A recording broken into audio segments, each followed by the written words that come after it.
nikmat semua dicabut, nikmat gigi dicabut dan lain sebagainya. Mohon kalau dengar ceramah Ustaz Somad jangan tersinggung, karena saya tidak mau menyindir siapapun. Takutnya ada yang bapak ibu saya sebut gigi, gigi saya sebut lutut, lutut saya sebut mata, mata saya. Ustaz Somad datang hanya ingin menyinggung perasaan saya. Jangan tersinggung, karena beberapa jamaah yang tersinggung dengar ceramah saya pas pulang meninggal.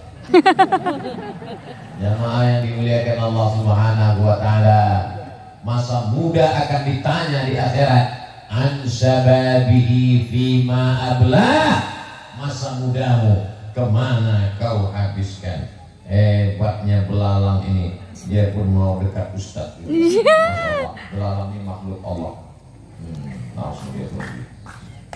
Dia belalang anak muda yang sedang mencari jati diri.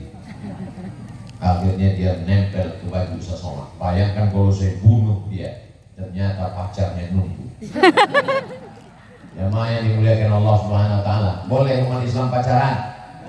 Boleh anak muda pacaran? Semua anak muda malam ini mudah-mudahan putus. Jadi yang mengaminkan lebih 40. Anak muda yang pacaran putus. Sebelah sana loh. Besok langsung nikah dengan mahar mengajak belum. Besok langsung diterima nikah dengan mahar mengajarkan surat Ar-Rahman. Amin. Aku nikahkan engkau dengan anakku dengan mahar mengajarkan surat Ar-Rahman tunai. Masya Allah, so sweet. Mudah-mudahan anak-anak muda yang masih jomblo ditemukan dengan jodoh yang soleh dan soleh. Yang bilang amin yang muda aja. Itu yang beli belah. Anak udah tua, amin. Dia nggak tahu istrinya ngeliat dari jauh. Untuk anak cucu kita, betul?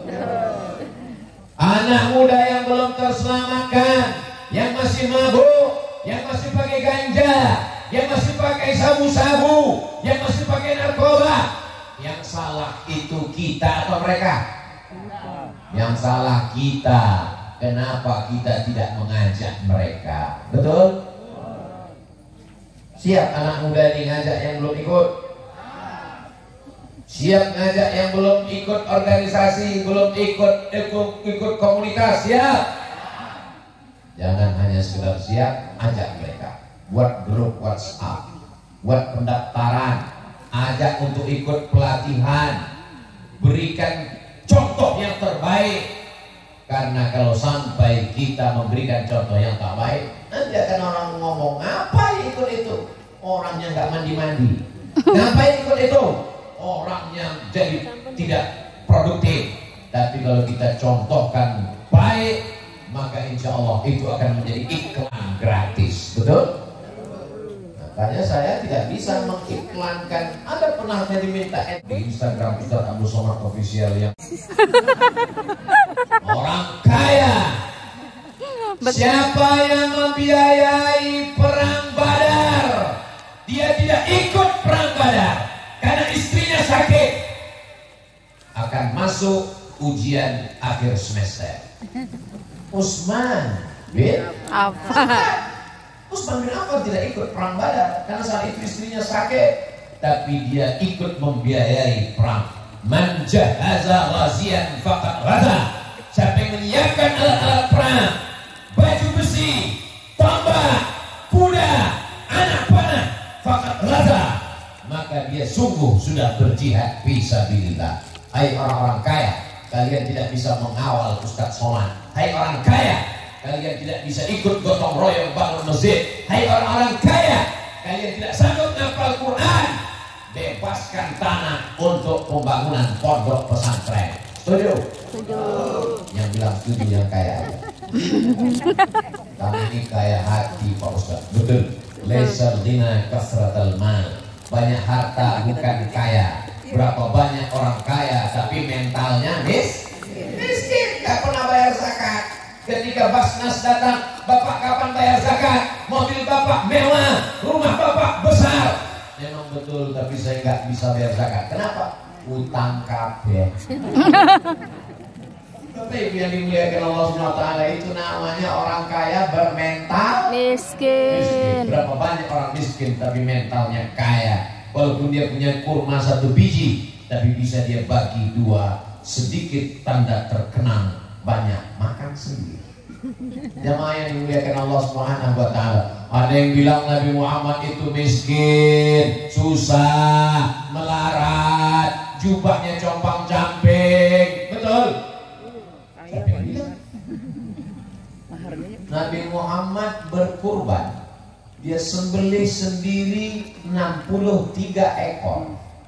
Dia kasih pisau ke Sayyidina Ali, disembelih Sayyidina Ali 37 ekor. 63 tambah 37 100 ekor. Bukan kambing, Beb. Onta. 1 ekor onta paling murah 50 juta. Kali 100 ekor 500. Oke tenang. Yang miskin itu bukan Nabi Muhammad, yang miskin itu umat Muhammad sallallahu alaihi wasallam. Kurbannya 1 ekor sapi dikeroyok 7. Sapinya kurus. Pas rapat sama panitia, angkat tangan terus, tolong pahanya, kakinya, dadanya, kepalanya, antar ke rumah. Kalau ada orang model begini jangan marah, kasih tahu sama dia, bawa sapi kamu pulang ke rumah, potong sendiri, bagi sendiri, makan sendiri, mati sendiri. Yang saya katakan ini ada terjadi di tempat kita?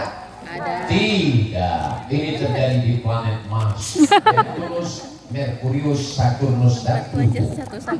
Ada di tempat kita ada orang yang baik, dermawan. Mudah-mudahan yang punya usaha dibukakan Allah pintu rezekinya. Amin. Wa man yuqa shuhha nafsihi fa ulaika humul muflihun. Siapa yang selamat dari bakhil, pelit, medit, kikir, apa lagi? Bahasa Jawanya apa? Koret. Koret. Maka dialah yang sudah selamat. Dia adalah orang yang beruntung. Mudah-mudahan kita diselamatkan dari penyakit bakhil. Ada orang kemana-mana bawa tas laptop. Insya Allah, begitu habis selesai mampir ke rumah makan, terdengar suara azan, dia pun masuk rumah makan, dibuka tas laptop, rupanya isinya rebus pisang. Di rumah makan cuma pesan air putih. Pas giliran bayar, minta bayar sama orang. Ini orang kalau mati hartanya diambil istrinya untuk nikah dengan brownies rondong manis. Hai orang-orang bakhil, hai orang-orang kaya, hai orang-orang yang gak mau bersedekah, gak pernah bayar zakat. Belum ada orang Islam yang mati bawa kartu kredit, betul? Betul. Jadi kalau begitu orang Islam ini perlu kaya atau biar miskin aja? Kaya. Siapa yang sanggup bangun masjid? Orang kaya. Man bana masjidan, siapa yang bangun masjid? Banallahu mithlahu baitan fil jannah. Dibangunkan Allah untuknya 1 rumah di surga. Mudah-mudahan kita bisa bangun masjid. Ana wa kafilul yatim ka'ataini fil jannah. Aku dan orang yang menyantuni anak yatim seperti ini di surga. Fa asyara bi isbi'i. Nabi menunjuk 2 jari. As-sababah telunjuk, wal wusta jari tengah. Wa farraja bainahuma. Nabi menjarangkan antara keduanya. Beginilah dekatnya orang dengan Nabi nanti di surga. Siapa dia? Orang yang menyantuni anak yatim. Anak yatim. Kalau gitu yang bisa menyantuni anak yatim itu orang kaya, orang miskin? Orang kaya.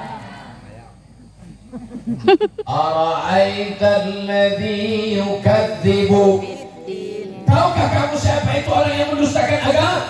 Fadzalika alladhi yad'ul yatim wa la yahuddu ala ta'amil miskin. Kalau mau selamat dari pendusta agama, maka mesti kaya. Kita doakan anak-anak muda di kaya-kaya. Nanti kalau kalian kaya buka pesantren tahfiz Quran gratis, setuju? Nanti kalau kalian kaya, kalian akan bangun masjid megah, mewah, cantik, harum semerbak. Nanti kalau kalian kaya, berangkatkan anak-anak muda yang cerdas yang hafal Quran ke Mesir, ke Hadramaut, ke Tarim, belajar dengan Habib Umar bin Hafiz, belajar di Al-Azhar Kairo, belajar di Tarawih Maroko, belajar di Zaitunah Tunisia. Mereka akan pulang ke iklahi kalimatillah, la ilaha illallah. Ini perlu. Ini banyak orang sekarang, umat Islam gak usah kaya, karena harta itu nanti akan membuat kita lama hisab di akhirat. Tinggalkanlah dunia ini. Dunia hanya akan menghalangi kita dari surga. Ini bukan ajaran Islam. Ini ajaran Slok Horbronye, penjajah Belanda. Apa kata penjajah Belanda? Tanah kamu ditanam tebu, ditanam karet, ditanam tembakau. Biar kami yang ngolah. Kamu zikir aja. Umat Islam tidak termakan dengan itu. Maka umat Islam kaya raya. Para kiai sawahnya sejauh mata memandang, dan mereka mendirikan pondok pesantren. Para habaib mengundang jamaah bersolawat, maulid, potong kambing, potong sapi, makan bersama. Itu yang membuat semangat jamaah berjihad fisabilillah. Mereka tidak takut mati. Kenapa? Karena mereka sudah mendapatkan kenikmatan dunia yang belum mereka dapatkan akhirat. Itu maka doa kita kepada Allah, Rabbana atina fid dunya, dunianya hasanah dulu, baru fil akhirati hasanah. Gimana mau dapat akhirat hasanah fid dunya morat marit? Mudah-mudahan kita menjadi punya pandangan baru tentang kaya raya.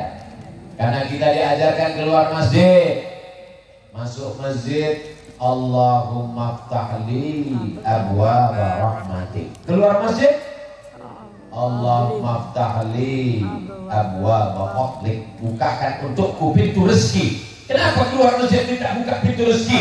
Karena selesai sholat kita tidak disuruh duduk berpaku tangan menunggu rezeki turun dari langit.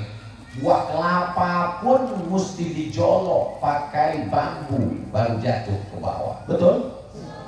Ini air minum punya siapa? Punya saya. Tapi kalau saya tidak mengulurkan tangan saya, membuka tutupnya dan masuk ke mulut, mau dia masuk sendiri? Ya, bismillah. Kita sholat terlalu banyak gaya, bilang aja haus. Saya mau mengajarkan bahwa walaupun milik kita, walaupun untuk kita, kalau tidak ada usaha dan ikhtiar, dia tidak akan mau masuk mulut kita. Betul? Itu juga dengan makanan-makanan dan buah-buahan.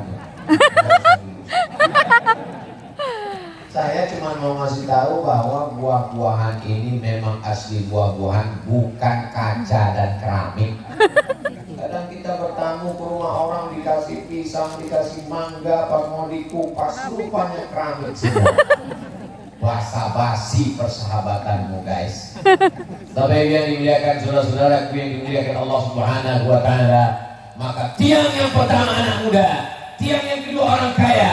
Kalau ada anak muda, masih ada orang kaya, maka insya Allah dakwah Islam akan tetap berdiri sampai hari kiamat insya Allah. Amin. Amin. Oh, jadi kalau begitu, kalau tidak ada anak muda, tidak ada orang kaya, Islam tidak akan berdiri. Al-Islam ya'lu wa la yu'la alaih. Islam tinggi. Andai umat Islam di kampung halaman kita ini tidak ada yang muda, tidak ada yang kaya, maka Allah akan ganti. Wa may yartadda minkum 'an dinihi, siapa yang murtad, na'udzubillah, meninggalkan dakwah ini, meninggalkan agama ini, fasawfa ya'tillah biqaumin, akan diganti Allah dengan sekelompok kaum. Bagaimana sifat mereka? Yuhibbuhum wa yuhibbunah. Allah mencintai mereka dan mereka membalas cinta Allah dengan masa mudanya, dengan hartanya. Ashabul Kahfi itu anak muda apa orang tua? Anak muda. Anak muda. Utsman bin Affan, anak muda, orang kaya. Abdurrahman bin Auf, orang kaya. Sa'ad bin Rabi, orang kaya. Bangga mereka mengaku turunan Abdurrahman bin Auf, keturunan Sa'ad bin Rabi, keturunan Utsman bin Affan. Qarun itu kaya apa miskin? Kaya. Kaya. Saya sampai sekarang belum pernah ketemu sama orang. Kenalkan Ustaz Somad, saya keturunan Karun. Belum pernah saya dengar protokol yang kami hormati Bapak Karun. Walaupun dia kaya raya. Seandainya kita menggali tanah di Jawa Tengah, lalu cangkol kita bunyi, begitu digali ternyata ada priuk dari emas, maka kita akan mengatakan ini harta Karun. Padahal Karun di Mesir, Afrika Utara. Gimana priuknya sampai kemari? Begitulah hebat kaya rayanya Karun. Sampai kunci-kuncinya aja mesti dipikul oleh orang-orang yang berotot gagah perkasa. Ada di antara masyarakat kita ini yang bernama Karun, tolong angkat tangan. Harun ada, saudaranya Nabi Musa, tapi kalau Karun tidak ada. Begitulah orang bakhil, sampai untuk mengambil namanya pun orang tidak mau. Kenal kamu dengan si anu yang baik dermawan? Oh, sekampung dengan saya. Itu keluarga saya itu pondok sama dia, di dekat rumah dengan dia. Si anu yang pelit itu enggak. Saudara yang dimuliakan Allah, mudah-mudahan anak-anak muda kita ini bergabung antara dua tiang, muda dan Kaya. Ada yang muda tapi nggak kaya, nggak apa-apa. Ada yang kaya tapi nggak muda, juga nggak apa-apa. Muda dan kaya, mantap. Sudah nggak kaya, nggak muda, mati aja. Janji kode etik di awal, jangan tersinggung. Tiang yang ketiga adalah kuasa. Boleh meminta kekuasaan. Nabi Yusuf alaihissalam, Nabi Yusuf itu jabatannya PM. PM itu Perdana Menteri, Prime Minister, Perdana Menteri Mesir. Diangkat menjadi Perdana Menteri. Kenapa? Karena dia cerdas, aksana siasata, bagus siasatnya. Jadi mesti ada anak-anak muda ini yang menjadi bupati, gubernur, wali kota. Setuju? Jadi RT? Loh, enggak setuju. Gimana orang mau ngurus KTP? Gimana ngurus akte kelahiran? Dari mulai RT, RW, kadus, kades, bupati, gubernur, wali kota, BUMN, komisaris, presiden, DPR, MPR, DPD. Maka orang-orang baik mesti duduk di legislatif. Setuju? Ada 50 orang anggota DPRD satu kabupaten. Tiba-tiba mau buat perda peraturan daerah, nggak boleh jual khamar di pinggir jalan. Saya sebagai ketua sidang paripurna, kita tidak suka ada anak-anak yang mabuk di pinggir jalan, mengganggu orang. Hari ini kita mau sidang menetapkan perda peraturan daerah. Bolehkah jual khamar pinggir jalan? 50 orang anggota. Ternyata ketika voting, yang setuju dagang khamar minuman keras pinggir jalan 26, yang nggak setuju 24. Dalam demokrasi, suara terbanyak suara Tuhan. Maka yang menang 24 apa 26? 26 menang.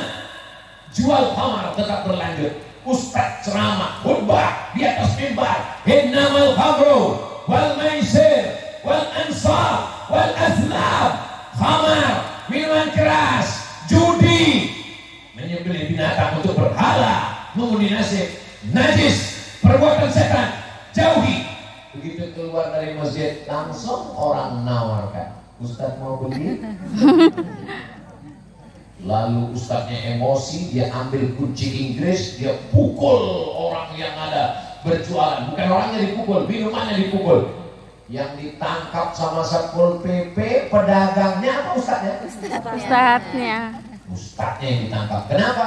Karena perda membenarkan jualan. Kenapa dibenarkan? Karena kalah di anggota legislatif. Sekarang saya tanya, menjadi anggota legislatif perlu atau tidak perlu? Perlu. Anak muda mesti dipahamkan. Banyak orang sekarang. Yang penting sholat, yang penting puasa sunat, yang penting zikir, yang penting sholawat, yang penting maulid. Masalah politik nggak penting. Akhirnya umat Islam kalah di parlemen. Akhirnya umat Islam kalah ketika ada amandemen undang-undang. Akhirnya umat Islam kalah ketika ada perda. Gara-gara apa? Orang duduk bukan karena dipilih, tapi karena serangan pajak.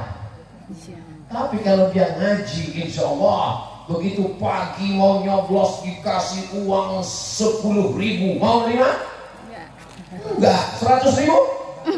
Enggak. Sekali tidak, tetap tidak. Betul? Datang tamu ke rumah Ustaz Abdul Somad 100 juta. Kasih. Ustaz Abdul Somad ingat, wah ini ceramahku kemarin di Jawa Tengah. Tapi istikharah. Usolli sunnatal istikharah 100 juta. Lillahi ta'ala. Bapak Ibu yang dimuliakan Allah Subhanahu wa taala. Ar-rashi wal murtasi. La'ana Rasulullah sallallahu alaihi wasallam ar-rashi wal murtasi. Orang yang menyogok, orang yang menerima sogok, maka dia dilaknat Allah Subhanahu wa taala. Ambil uangnya, jangan coblos orangnya. Setuju? Setuju. Wah, banyak yang setuju.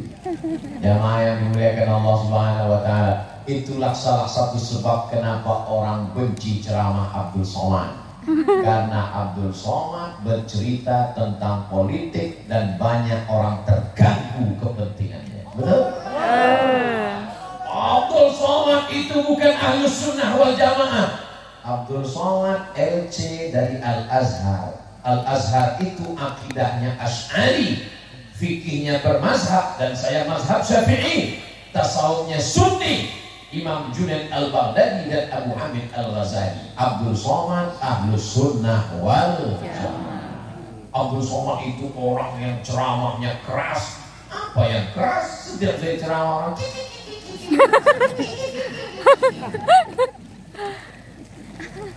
sistemnya yang bagus menggelegar, hampir pohon kelapa tumbang. Jadi kenapa orang marah? Kedatangan Abdul Somad membahayakan suara pemilih. Oh iya betul. Abdul Somad bisa dihadang, Abdul Somad boleh tidak datang, Abdul Somad boleh digagalkan, tapi Abdul Somad akan tetap ceramah walaupun di dalam kamar. Saya sering ceramah ke jamaahnya di YouTube ya. Saya cuma berdua dengan kamera. Kamera menghidupkan ceramah, menghidupkan kamera. Habis itu dia serahkan Ustaz. Saya pun ceramah. Jangan, hai guys, gimana pun berada. Itu penting. Ceramah macam orang gila. Andai malam ini jamaah dipulang semua, apakah saya berhenti ceramah? Enggak. Selama kamera menyala, ada 2 kamera, saya tidak mau. Dan akan diupload di channel Ustaz Abdul Somad Official. Subscribe, like, share, and comment. Hilang di YouTube, muncul di Instagram. Hilang di Instagram, muncul di FB. Hilang di FB, muncul di TikTok. Hilang di TikTok, muncul di grup WhatsApp. Kau mungkin benci ceramah Abdul Somad, tapi istrimu nonton. Kau mungkin tidak suka dengan ceramah Abdul Somad, istrimu mungkin juga tidak suka karena Abdul Somad cerita tentang jilbab. Tapi jangan lupa, di kamar ibumu sedang tersenyum menengok Abdul Somad. Loh, ini siapa? Hatimu mau marah, tapi ibu yang melahirkanmu sedang tersenyum. Kau dilema, saudara. Abdul Somad tidak pernah mencari musuh. Abdul Somad tidak pernah menyebut partai. Abdul Somad tidak pernah menyebut orang. Abdul Somad tidak pernah menyebut jabatan. Setengah mati kau mau mencari ceramah Abdul Somad, kau tak akan ketemu. Yang kau ketemu akan adalah kebenaran. Hati kecilmu berkata, ini kebenaran. Tapi kau malu karena jabatan, malu karena kekuasaan. Nanti di akhir hayatmu kau akan berkata, betul apa yang dikatakan Abdul Somad. Tapi saat itu penyesalan tak lagi berguna, saudara. Mumpung jabatan masih ada, kekuasaan masih ada, tolong agama Allah. Allahu Akbar. Allahu Akbar. In tansurullah Kalau kau tolong agama Allah, Allah akan menolong kamu. Tanda tanganmu masih laku, bangun Islamic Center. Kekuasaanmu masih ada, tolong Badan Amil Zakat Nasional. Ketika kau masih ada jabatan, berikan izin untuk tabligh akbar. Jangan nanti setelah kau tak ada jabatan pensiun, barulah kau datang ke masjid mendengarkan ceramah. Selesai Ustaz turun, barulah kau bertanya, apa yang bisa saya lakukan Ustaz? Zikir aja banyak-banyak. Mereka mau sedang jalan. Saudara yang dimuliakan Allah Subhanahu wa Ta'ala, jangan nanti setelah kau tak ada kekuasaan, tak ada jabatan, tak ada dipandang orang, barulah kau datang ke masjid dengan menggelegarkan tangan mengatakan, apa yang bisa saya bantu Pak Ustaz? Apa yang bisa saya bantu? Bapak sekarang jabatannya apa? Jaga cucu dulu. Saudara yang dimuliakan Allah, dunia ini singkat. Anda sunyam. Semua manusia ini seperti orang yang sedang tidur lelap. Orang tidur lelap mimpinya indah. Makin indah mimpinya, maka ngomongnya juga ngalor ngidul. Ada yang mimpi jadi orang kaya, ada yang mimpi jadi pejabat, ada yang mimpi jadi orang terkenal. Falamma matu, ketika mereka mati, intabahu, barulah mereka terbangun, tersadar, ternyata hidup hanya tidur sekelip mata. Mumpung malaikat belum datang, mumpung kau masih hidup, masih ada jabatan dan kekuasaan, pakai menolong agama Allah. Abdul Somad tidak untung sedikit pun, Abdul Somad tidak rugi sedikit pun. Tapi nanti di akhirat kalau Allah bertanya, hai Abdul Somad, sudah kau sampaikan kepada anak muda? Sudah. Yang pertama. Sudah kau sampaikan kepada orang kaya? Sudah. Yang kedua. Sudah kau sampaikan kepada pejabat yang dititipkan amanah? Sudah ya Allah. Apakah mereka melakukan? Aku nggak tahu. Saudara yang dimuliakan Allah Subhanahu wa Ta'ala, ada yang salah dengan ceramah Abdul Somad? Tidak. Yang salah itu yang nonton 1 menit dipotong karena nggak punya paket 2 giga. Diupload oleh orang yang suka menghasut karena hasad. Wa min syarri hasidin Tidak hasad. Insya Allah yang dengar dari awal sampai akhir dapat pelajaran bermakna. Abdul Somad itu bukan ustaz kaleng-kaleng.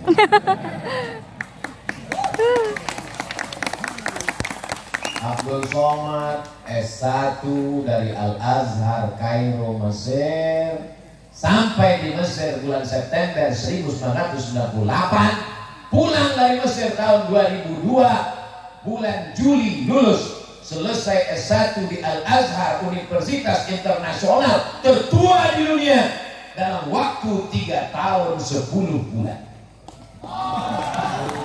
Abdul Somad melanjutkan S2 di Darul Hadis Al-Hasaniyah, lembaga perguruan tinggi yang didirikan Raja Hasan II, Raja Maroko. Setahun hanya menerima 20 orang, 5 orang yang bukan orang Maroko, 15 Maroko, 5 orang asing. Selesai S2, 300 halaman tesis berbahasa Arab, diuji di depan profesor orang Arab, lulus dalam masa setahun 11 bulan. Abdul Somad S3 di Durman Islamic University Sudan dalam masa setahun 9 bulan. Kurang 4 bulan 2 tahun. Pulang dulu. Setelah pulang datang lagi Desember, disidang oleh 3 profesor guru besar, mendapat nilai cum laude mumtaz, disertasi 600 halaman. Judulnya Syekh Muhammad Hashim Asy'ari wa juhuduhu fi nasri sunnah di Indonesia. Kontribusi Hadratus Syekh Hashim Asy'ari, pendiri Nahdlatul Ulama, dalam penyebaran sunnah di negara Kesatuan Republik Indonesia. Pulang dari Sudan, diundang ke Brunei Darussalam. Rektor menyerahkan surat, kami angkat sebagai visiting profesor di University Islam Sultan Syarif Ali, Brunei Darussalam, Bandar Sri Begawan. 4 titel, profesor, doktor, LC, DESD, S1, S2, S3, profesor, di luar negeri diakui oleh orang asing. Bukan ini mendadak jadi ustadz tiba-tiba. Ustadz ini kok sombong sekali. Ini bukan sombong. Kita perlu menjelaskan diri kita kepada orang yang tak tahu, kita kasih tahu. Orang yang sudah tahu, maka ini motivasi bagi anak muda. Jangan nanti anak muda ini selesai tamat SMA, tamat pondok, pas ditanya, nanti kamu mau melanjutkan kemana? Serah pada Allah. Para ulama kita dulu belajar sampai ke kota Makkah Al-Mukarramah. Nanti kalau ke Semarang, Semarang berapa kilometer dari sini? Jauh tenang. Nanti kalau ke Semarang, tolong ziarah ke makam Syekh Soleh Darat As-Samarani. As-Samarani artinya Semarang. Oh, sama. Ustaz sudah sampai ke sana. Ya, saya ziarah ke makam Syekh Soleh Darat As-Samarani, tawassul minta barokah supaya diberkahi hidup dunia akhirat. Syekh Soleh Darat As-Samarani punya 2 orang murid. Yang pertama namanya Hadratus Syekh Muhammad Hashim Ash'ari, pendiri Nahdlatul Ulama. Yang kedua namanya Syekh Muhammad Darwish, pergi ke Makkah, namanya berubah menjadi Syekh Ahmad Dahlan. Allahu Akbar. Jadi ulama-ulama besar luar biasa. Di mana mereka belajar? Di Makkah Al-Mukarramah. Lalu kemudian ada lagi, saya ziarah ke makamnya beberapa bulan yang lalu. Namanya Syekh Khalil bin Abdul Latif Al-Bangkalan. Bangkalan. Belajar dari mana? Di Makkah Al-Mukarramah. Punya murid. Siapa muridnya? Hadratus Syekh Muhammad Hashim Ash'ari, Syekh Bishri Sansuri, Syekh Abdul Wahab Hasbullah. Begitulah para ulama dulu belajar jauh, terbang sejauh mata memandang, tapi kemudian kembali ke negeri membangun Indonesia. Baldatun thayyibatun wa rabbun ghafur. Ini anak muda mesti diajarkan. Kalau tidak, dia tidak tahu. Dia anggap hanya sekedar baca sendiri, pahami sendiri, nyasar sendiri, sesat sendiri. 3 tiang sudah. Tadi Ustaz Somad mulai tausiah jam 9:30, sekarang sudah jam 10:30. Ini sudah habis waktu 60 menit sesuai yang tertulis di botol 600 ml. Tapi jamaah ini cerdas, dia kasih 2 botol. Tiang yang keempat. Anak muda sudah, orang kaya sudah, pejabat ulil amri sudah. Tapi ketiga orang ini walaupun hebat, dia mesti perlu mohon maaf, ada di antara bapak-bapak yang istrinya laki-laki? Kalau ada, mohon segera bertobat. Perempuan. Di balik seorang anak muda yang gagah perkasa, di balik seorang kaya yang membangun masjid, di balik seorang pejabat yang peduli pada agama Allah, pasti ada seorang istri yang solehah, bukan somat. Apa kata istrinya? Mas, uangnya jangan dipakai semua untuk beli lipstik, terlalu tebal. Pakai untuk menyantuni anak yatim. Apa kata istrinya? Mas, jangan cuma pentingkan jabatan, bangun juga masjid, tolong santri pondok pesantren. Bisikan seorang istri lebih sampai ke hati suami daripada ceramah Ustaz Abdul Somad. Betul? Betul. Allah kalau sayang kepada hambanya, dia kirim al-mar'atu sholihatu allati tu'inu ala imanihi, istri solihah yang membantu iman suaminya. Al-dunia mata, dunia ini kenikmatan. Wa khairu mata'iha, sebaik-baik kenikmatan al-mar'atus sholihah. Mudah-mudahan yang jomblo segera ketemu jodoh. Ustaz Somad, gimana rasanya kalau kita memang tahu itu jodoh kita? Dulu pertanyaan saya belum nikah gitu juga. Ada bapak-bapak di depan rumah, saya tanya, Pak, gimana dulu Bapak tahu itu istri Bapak? Oh, gini Pak Ustaz. Kalau kita lihat perempuan hati kita bergetar, itu jodoh kita. Setelah itu saya praktekkan, setiap ketemu perempuan bergetar. Nggak usah panjang-panjang berteori. Datang aja ke kiai, datang kepada alim ulama, datang kepada para habaib, minta carikan pilihan mereka, pasti benar insya Allah. Jangan datang sendiri. Ini anak muda kepedean, datang langsung ke rumah orang. Assalamualaikum Bapak, aku ingin mencari pendamping hidup. Bisa. Datang sama kiai yang ngomong. Saya dulu begitu, kiai yang ngomong, saya diam aja. Ngomong, enggak, saya ceramah. Kiai yang ngomong. Datang anak muda menemuin saya. Ustaz Somad, ya kemarin Ustaz ceramah, betul. Katanya tunggal ma'asuli arba', perempuan itu dinikahi karena 4, 5 liha karena hartanya kaya raya, wali asabiha karena keturunan darah biru, anak orang baik-baik, wali jamaliha karena cantiknya, wali diniha karena agamanya. Tolong carikan saya istri yang ada 4-4-nya. Kalau ada 4-4-nya ngapain saya kasih ke kamu? Siapa yang mencari perempuan yang sempurna sampai mati nggak akan punya istri? Betul? Nah, begitu juga dengan bapak-bapak yang punya anak gadis. Kalau bingung cari mantu, pilihlah anak muda yang ada di depan saya. Anak muda yang baik-baik semua. Yang udah nikah jangan lagi. Yang belum nikah, saya sudah iklankan kalian. Gak laku juga, bukan salah saya. Nah, An-Nisa Imadul Bilad, perempuan ini tiangnya negara, bukan hadis Nabi. Idza sholahat sholahatil bilad, kata-kata hikmah. Kalau perempuannya baik, negeri ini jadi baik, suaminya jadi baik, anaknya jadi baik. Tapi kalau perempuannya kacau balau, orang bisa bunuh-bunuhan karena perempuan, betul? Gara-gara apa? Selingkuh itu indah. Cinta selimut tetangga. Orang kalau bisa perang gara-gara perempuan, betul. Tapi kalau perempuan menjaga kehormatan dirinya, maka insya Allah negeri ini pun akan terjaga. Abdul Somad dilahirkan oleh seorang perempuan yang luar biasa.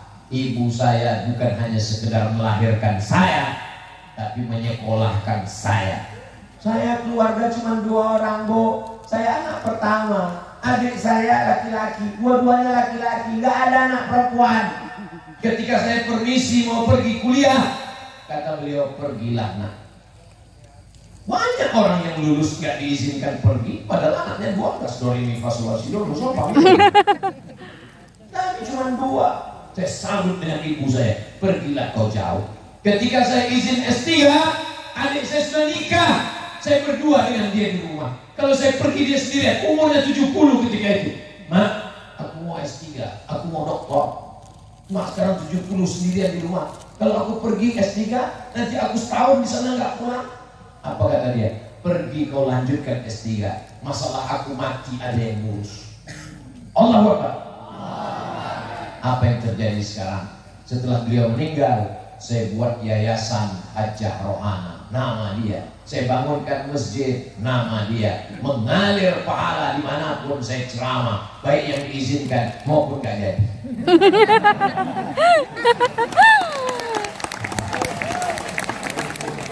Innamal a'malu binniyat. Saya hidup ini gak ada target apa-apa. Sekolah udah selesai.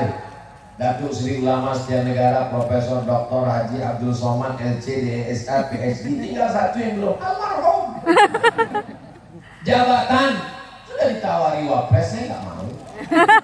Gak ada lagi yang mau saya cari.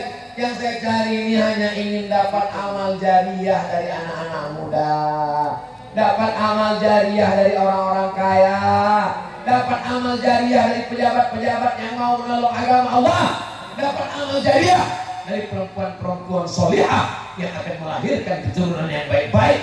Mereka lah 4 tiang negeri ini.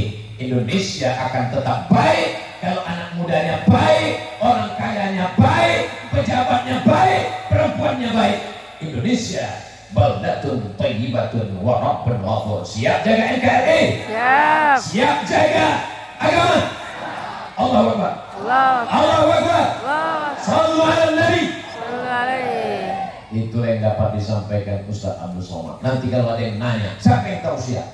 Abdul Somad. Apa yang disampaikannya? Enggak tahu, marah-marah terus. Marah itu siapa? Yang disampaikan Abdul Somad itu jelas apa enggak jelas? Empat yang dia jelaskan tadi. Kenapa tiangnya cuma 4? Mestinya 5. Ya salah sendiri, kenapa pakai tiang 4?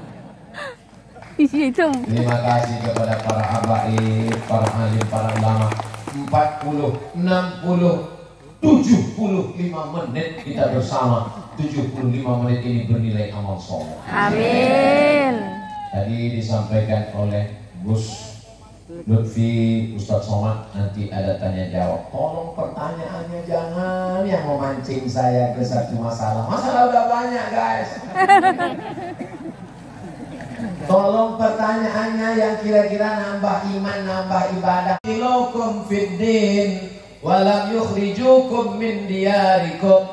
Selama mereka tidak mengusir kamu dari kampung halaman kamu dan mereka tidak memerangi kamu, antabarruhum, kamu boleh berbuat baik kepada mereka. Wa tuqsitu ilaihim, kamu boleh bersikap adil. Coba lihat indahnya susunan Al-Quran. 2 balas 2. Mereka nggak ngusir kamu, mereka nggak membunuh kamu, maka kamu boleh balas dengan 2, buat baik dan bersikap adil. Pertanyaannya, apakah saudara kita yang tidak seagama, tidak seakidah, tapi satu negara itu mengusir kita dari kampung kita? Tidak. Apakah mereka memerangi kita? Tidak. Maka mereka boleh kita balas dengan antabarruhum, berbuat baik, waktu situ ilaihim, bersikap adil. Itu ayat Qur'annya. Dalil hadisnya mana? Datang seorang perempuan, jenenge sopo? Asma. Pakai alif Asma. Kalau nggak pakai alif Asma, sesak nafas. Ya Rasulullah, ya Ummi qadimat, mak saya datang. Wahia raghimatun, dia sangat ingin ketemu dengan saya. Apa asiluha? Bolehkah saya menyambung silaturahim dengan dia? Dia nggak Islam. Boleh apa nggak boleh? Kata Nabi, siliha, silakan sambung silaturahim. Apa utiha? Boleh saya beri dia hadiah? Kata Nabi, iktiha, berilah dia hadiah. Ini dalil boleh memberi daging kurban kepada non muslim berdasarkan hadis Asma. Diizinkan Nabi memberikan hadiah, bukan kata Abdul Somad, tapi kata Syekh Atiyah Sohar, Mufti Al-Azhar Kairo Mesir, dalam kitab namanya Fatawa Al-Azhar, kumpulan fatwa-fatwa Al-Azhar, dengan syarat kurbannya kurban sunnah, bukan kurban wajib. Kurban wajib itu yang mana? Kurban nazar. Saya bernazar kalau anak saya lulus PNS saya mau berkurban ya Allah, tapi kalau nggak lulus saya nggak kurban sampai mati. Itu namanya kurban wajib, nggak boleh dikasih non muslim. Tapi kalau kurban sunat maka boleh dibagi. Tapi ingat, syarat dan ketentuan berlaku. Jangan sampai ada orang Islam yang rajin ke masjid, rajin pengajian malah nggak dapat. Maka pemerataan dari laporan RT RW beserta masyarakat datanya mesti valid, maka sesuai dengan musyawarah kesimpulannya tetap dapat. Demikian. Yang kedua, dalam kitab Mizanul Kubro diterangkan bahwa tafaqal a'immatul arba'ah ala annahu yajuzu ikhrajuz zakat li bina'i masjidin aw taqdimi mayyitin. Dalam ibarat ini apa yang dimaksud zakat di sini? Apakah zakat mutlak atau zakat maliyah? Zakat mal saja. 10:30. Innamas shadaqatu lil fuqara wal masakin wal 'amilina 'alaiha wal mu'allafati qulubuhum wa fir riqab wal gharimin wa fi sabilillah wa ibnis sabil. 8 asnaf tidak ada menyebut masjid, maka zakat tidak dibenarkan untuk masjid menurut 4 mazhab. Lalu kemudian yang mengatakan bisa zakat untuk masjid itu Imam Fakhruddin Ar-Razi, meninggal tahun 606 Hijrah. Dikutip pendapatnya ini oleh Syekh Atiyah Sohar dalam Fatwa Al-Azhar. Ustaz kok selalu pakai Fatwa Al-Azhar? Saya dari Al-Azhar, saya pakai Fatwa Al-Azhar. Kata beliau, berdasarkan pendapat Imam Fakhruddin Ar-Razi, subulullahi katsiratun, fisabilillah itu banyak. Fisabilillah bukan cuma untuk beli tombak, beli baju besi, beli kuda untuk perang. Maka membangun masjid juga masuk fisabilillah. Bahkan lebih lengkapnya ceritanya gini. Ini kampung, ini masjid, ini sungai, nggak ada jembatan. Maka membangun jembatan itu supaya orang kampung bisa ke masjid juga masuk fisabilillah. Kalau nggak ada orang yang ngajar agama, maka nggak ada orang sholat. Maka menyekolahkan anak, mengirim anak ini untuk ke pondok juga masuk fisabilillah. Itulah makanya pelajar Malaysia itu dapat uang zakat. Saya tanya kawan saya di Malaysia, kamu dapat berapa dari rumah zakat Malaysia? 6.000 ringgit setahun. 6.000 ringgit itu berapa? Dari 3.000 rupiah, 18 juta setahun. Ustaz Somad waktu di Mesir ada dapat? Ada. Berapa? 200.000. Untuk berapa lama? Wal awal wal akhir. Setelah pulang diangkat jadi duta Basnas. Gak apa-apa, gak sakit hati, cuma ingat aja. Jadi nanti kalau ada ustaz yang ceramah mengatakan gak bisa, berarti dia tidak memakai pendapat Imam Fakhruddin Ar-Razi. Tapi kalau ada ustaz yang mengatakan bisa aja, boleh aja, karena masjid itu adalah masuk dalam fisabilillah, subulullahi katsiratun, berarti dia pakai pendapat Imam Fakhruddin Ar-Razi dari kalangan mazhab Syafi'i yang dikutip pendapat itu oleh Syekh Atiyah Sohar. Ustaz kok bisa ingat? Karena dulu ada masjid dekat rumah saya. Pembangunan masjid ini terkendala karena nggak ada dana. Judul lagunya ya dana, ya dana. Lalu kemudian saya pun dipanggil sama orang pengusaha minyak goreng. Ustaz Somad, saya mau ngasih 100 juta untuk masjid, zakat boleh apa enggak? Tunggu ya Pak, nanti saya buatkan makalahnya. Saya buatkan, saya kasih. Nanti kalau ada yang nggak setuju, tolong telepon saya. Ya, sudah 10 tahun, kali telepon. Itu ceritanya tentang zakat untuk masjid. Allah. Yang ketiga tentang sholat sunnah witir. Dalam salah satu kajian Ustaz disebutkan niatnya itu ketika 2 rakaat awal sebelum terakhir itu disebut dengan niat sunnatas syaf'i. Nah ini yang dipertanyakan, yang kami ketahui di pondok-pondok pesantren kami diajarkan dengan niat usolli raka'ataini minal witri atau usolli muqaddimatal witri atau usolli sunnatal witri. Tidak pernah kami dengar ada istilah usolli sunnatas syaf'i. Mohon penjelasannya. Sudah dibuatkan video klarifikasinya ketika dinyatakan oleh Al-Mukarram Syekh Nuruddin Marbu Al-Banjari di bulan Ramadan kemarin. Ustaz Somad ketika itu menjelaskan bahwa ditanya orang yang 2 rakaat itu apa namanya Pak Ustaz? Yang 2 rakaat itu 2 rakaat syafaq wal fajri walayalin ashri wasyafa'i wal watri. Syafaq itu yang 2 itu, syafaq itu artinya genap, wal watri witir. Niatnya usolli raka'ataini minal witri.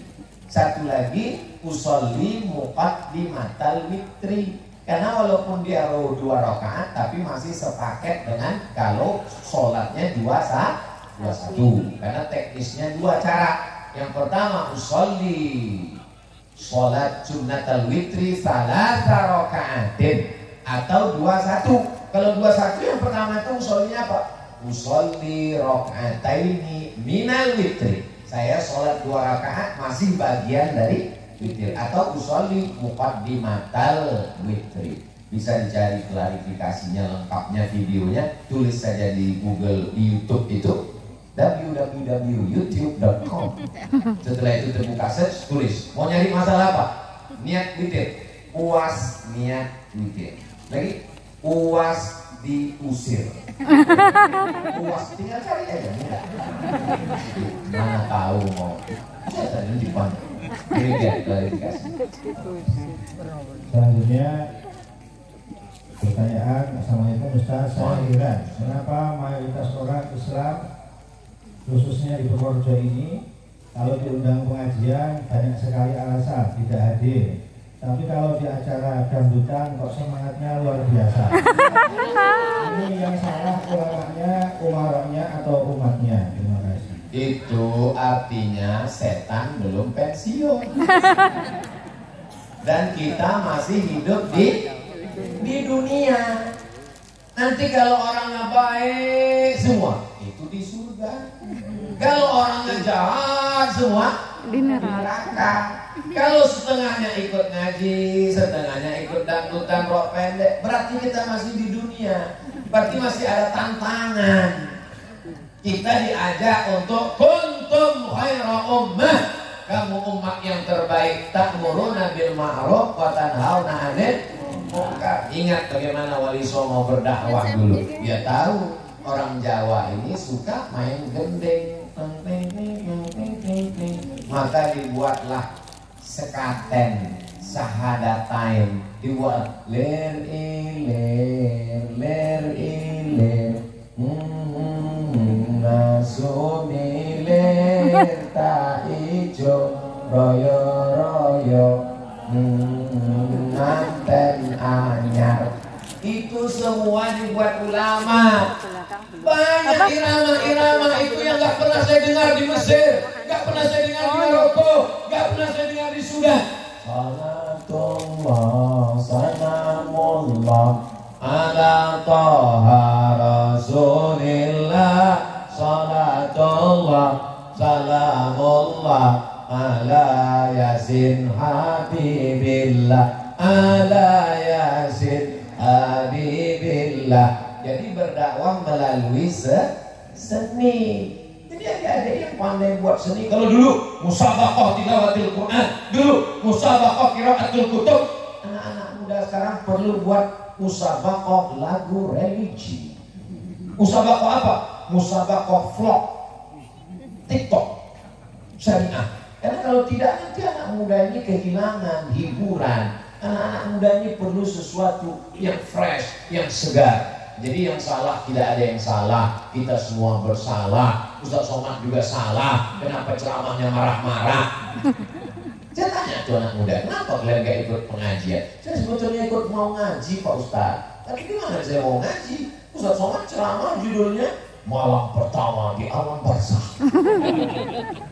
Kami ingin ceramah yang ada nyanyinya, cerita tentang bagaimana dapat jodoh yang baik, bagaimana menata masa depan, bagaimana manajemen kolbu. Jadi perlu ke depan dakwah meniru bagaimana Wali Songo dulu berdakwah dengan santun tapi sampai ke hati masyarakat. Ini menjadi beban kita bersama. Mudah-mudahan ke depan muncul ijtihad-ijtihad yang tidak melanggar syariat Islam, insyaallah. Amin. Wallahu a'lam. Ada lagi pertanyaan? Saya Ustaz senang melihat kajian Ustaz di online, YouTube dan lain-lain. Tetapi ketika pertengahan mengaji pasti ada iklan yang buka aurat. Itu bagaimana mau ngaji dan buka aurat kalau tidak ngaji pada ingin mengaji online? Mohon dijelaskan. Jadi ceritanya gini, kita punya dagangan tahu. Tahu itu halal apa haram? Tempe? Halal.